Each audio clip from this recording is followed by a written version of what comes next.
Hello everyone. It's James again.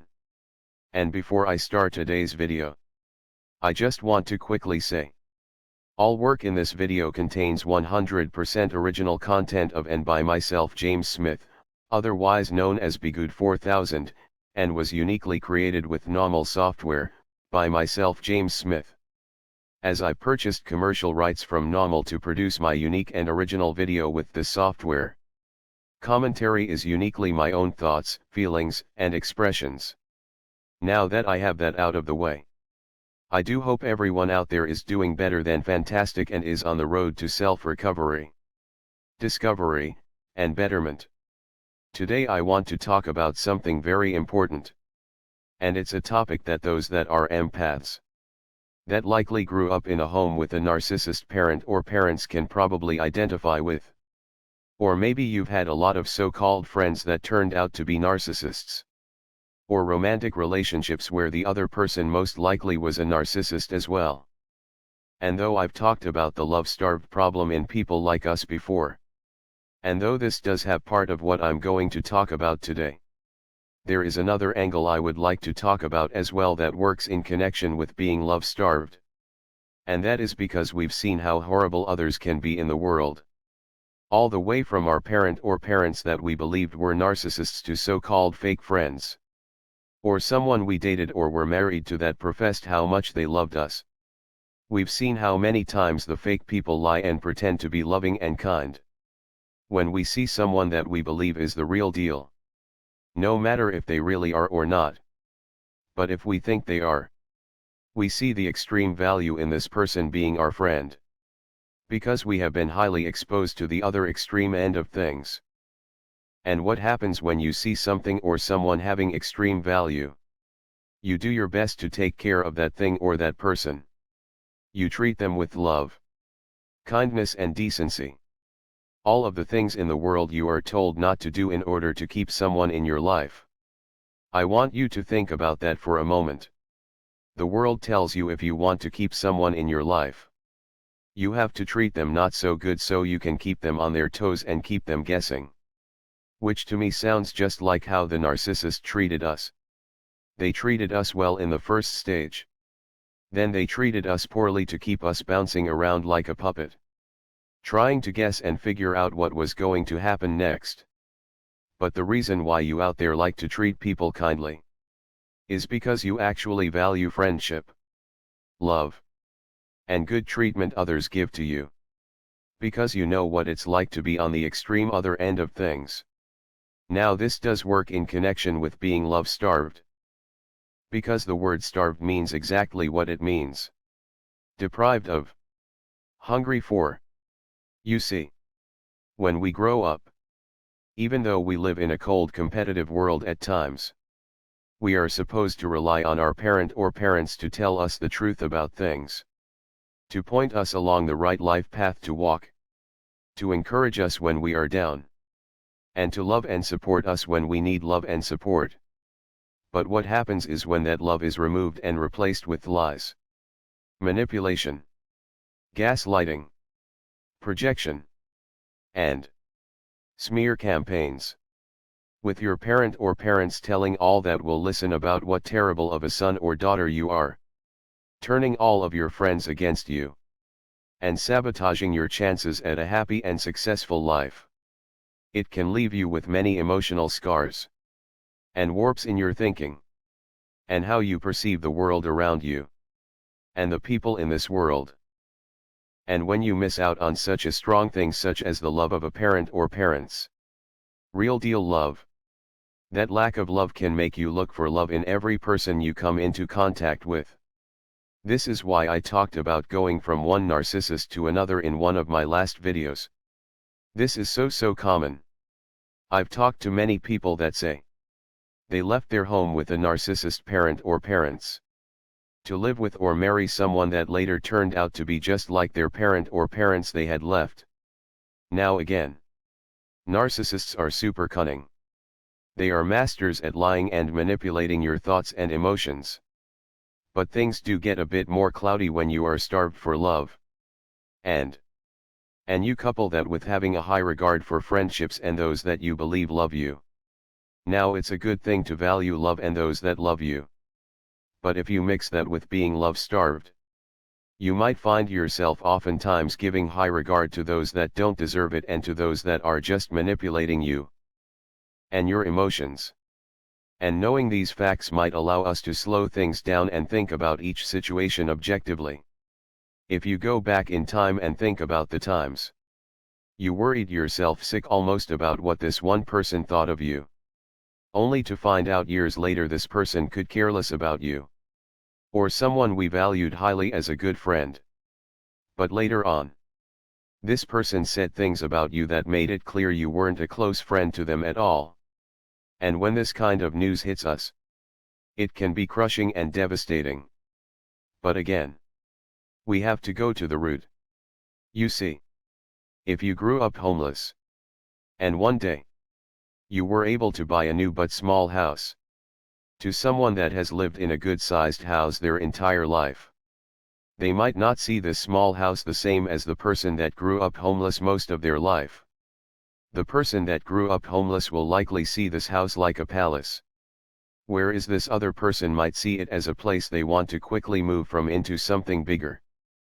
And it's in this example we can see how friends and spouses treat and mistreat one another.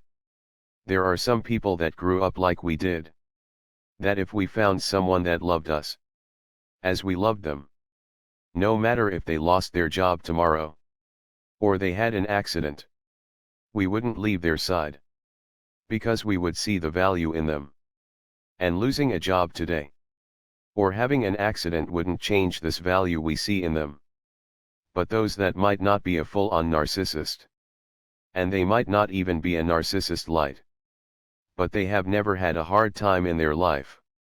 And though their parents were loving, their parents didn't extend that love to teaching them valuable life lessons and about valuing friendships growing up. These people might grow up with a sense of self-entitlement similar to a narcissist, though they might not have all of the traits. And when all of a sudden their spouse loses their job, or they become sick, or they have an accident, they quickly walk out on them, for someone that can keep the party going in their life, so to speak. And though they might not be a narcissist, this act is still terrible and evil at the same time. And it all happened and occurred because they didn't have a real deal sense of value for others in their life, and possibly a warped sense of value regarding themselves. Because there's a difference between self-love and self-entitlement. There is a big difference. And many of these people that do such shocking out of the blue get up and leave because this person lost their job, or that person got sick. These people are self-entitled, because more than likely they wouldn't want such bad thing done to them, but they will do it to someone else in a heartbeat. But it all comes down to really understanding yourself and slowing things down. It's easy to get caught up and think everyone thinks like you, when they don't. And I took the time to sit back and examine myself and situations and understood. Besides being love-starved, the real honor and code of friendship means something to me. I've had so-called friends in my past that would try to hit on someone I was dating. But when their women would hit on me, I would politely exit such an uncomfortable situation. Then I asked myself years later, did this person even value me as a friend? Did they even see the bigger picture? Because I believe God puts people in our lives for reasons. Sometimes to teach us lessons, and other times for us to help them and or for them to help us. Having a good spouse is supposed to be the same thing. And if you have a good couple of friends and a good spouse in your life, there is a great many things you can help each other get through and overcome. And I was thinking to myself, was this so-called friend even seeing the big picture? Did he even care about us being friends, or was it just narcissistic supply to him? And it turned out to be narcissistic supply. That was my function and role, to provide narcissistic supply to this person, under the guise of friendship. But here's the thing. Not everyone is going to measure up to our standards. That's the other important thing I realized. And this goes back to my last video where we talked about, is it the narcissist's silent treatment, or are we expecting too much? You see, if you become friends with someone that has a spouse, sons, daughters, brothers and sisters, where do you think you fall into that person's order of things? And it can seem hurtful if you are spending a lot of time with this person and possibly their family, and then things go silent. And here's the thing. Though it could be a case of narcissism on their part, it can just as easily be a case of they are just busy with what the normal things families are busy with. But if you are love-starved and expecting too much, and you add that with the having high value in a friendship, that can sadly be a recipe for a lot of misunderstandings and you feeling like you aren't being treated well at all. When in reality, it's not what's happening at all. Or at least what could be happening. Because narcissism and silent treatments in these instances are very real. But like I mentioned in my last video, there are so many gray areas with this. It's sometimes too hard to say and not worth you using your brain power to try to deduce what is going on. But instead moving forward to live your life. We value friendships because we didn't have a lot of them growing up. We value love because we had a lot of people not love us. Yes. We were and at times love-starved, possibly to this day. But there is something in us that allows us to see the value in others that is bright and that appears to shine.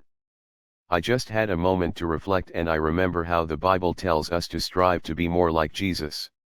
And though we will always fall short, think about how Jesus had seen value in a great many that others thought were valueless.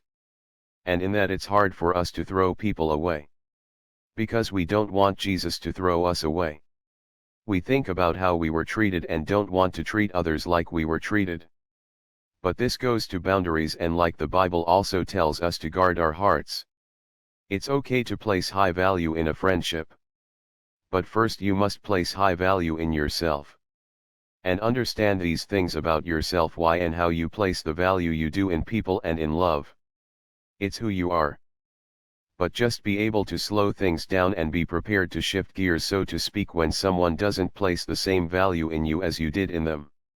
With that said, it still doesn't make it right regarding their mistreatment. And that's something I will be talking about soon. Because sadly we live in a world that teaches us to get the bag. And to step over people to get to the top. Stepping over people that cared about us. And that's where people get lost. They could have a good friend for life. Or they could get this job position that might last 2 years. And sadly some people will find themselves out of character and will manipulate and lie on someone else. Just to get them out of the running for such a job, and so they themselves can be considered. Or your spouse might leave you for someone with more money. But they find this person is a horrible individual and a terrible parent to their son or daughter. And they think back to you and consider, what would it been like if they stuck it out with you? Value. Value. When you don't have much of a family. And you don't have a lot of friends. It makes you feel truly blessed that someone has entered your life as a friend or a spouse and wants to share that time together. Those that may have grew up in an overabundance of all of the above. They might not see the same value that you see in people and in relationships with them. I stress the word might because there are those that might see the value. But there are many that might not. With that said, I'm curious as to your thoughts on this topic. Please leave your comments in the comments section below. And with that said, I do hope your day is blessed. And until next time, bye for now. And be good to yourself.